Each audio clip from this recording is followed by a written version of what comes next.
Expressway, the Vine, slow between the Schuylkill and Broad. We're also seeing a pretty good delay now in 202 southbound past Malvern. Crash there in the left lane. Not far from there, 30 bypass eastbound, bumper to bumper from just after Business 30 to Route 100.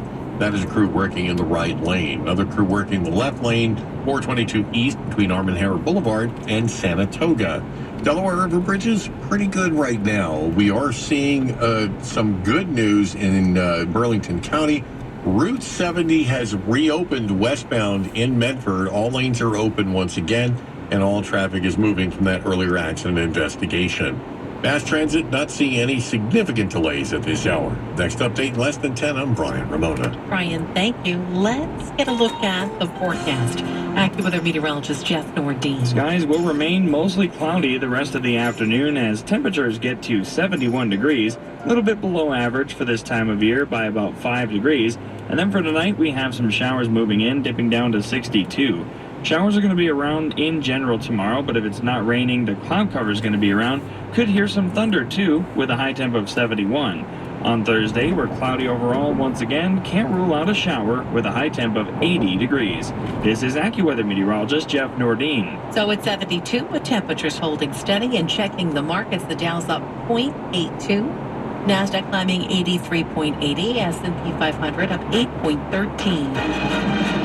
The people you know. The voices you trust. This is KYW News Radio, 103.9 FM. All three things to know at 2:45. Sponsored by Tompkins Community Bank. After a near 3-year reconstruction project, the Montgomery Avenue Bridge and Strawberry Mansion once again open. Critical comments being exchanged on the campaign trail this week between presidential candidates Kamala Harris and Donald Trump.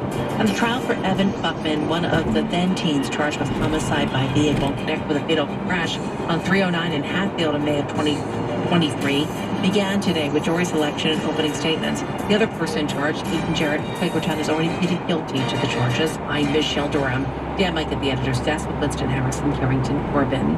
After nearly 3 years of construction, the Montgomery Avenue Bridge in Strawberry Mansion is open again. Here's KYW's Mike DiNardo. 1, 2, 3, yeah! Mayor Parker led a ribbon cutting reopening the Montgomery Avenue Bridge. The 111-year-old span over SEPTA, Amtrak, and Conrail tracks was rebuilt over the last 3 years. It came none too soon for Paul Williams, who lives near the western end. We purchased this property 30 years ago, and the bridge was in horrible condition, and we've been waiting 25 years for them to rebuild the bridge. Prime contractor Rob Buckley of Buckley & Company said the deteriorating state of the bridge, coupled with power lines above and catenary wires below, made this job especially hard. The degree of difficulty, just so you know, this is about a 9. The mayor said the project restores a vital neighborhood link. A chief connector between the people, places, and things that make Strawberry Mansion Strawberry Mansion. The $17 million rebuild was done with local, state, and federal infrastructure funds.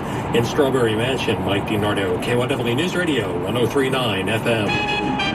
Campaign 2024 on KYW News Radio. Well, Vice President Kamala Harris, former President Donald Trump trading bars on the campaign trail this week as we head into the final stretch before November's election. Very wrestling. The New York Times reports Harris will visit the border during a trip to Arizona Friday after a new poll shows former President Trump now leading by 5 points in that state. The Harris campaign deploying billboards to locations around the country, mocking Trump's refusal to accept another debate. The billboards depicting Trump in a chicken suit with the caption, "There's no debate, Donald Trump's a chicken." In Pennsylvania last night, Trump attacking Harris's energy and manufacturing policies, promising to keep U.S. steel American-owned. We have to make U.S. steel great again. Looking ahead, Trump is planning to return to Butler, Pennsylvania, scene of July's assassination attempt, for a rally early next month.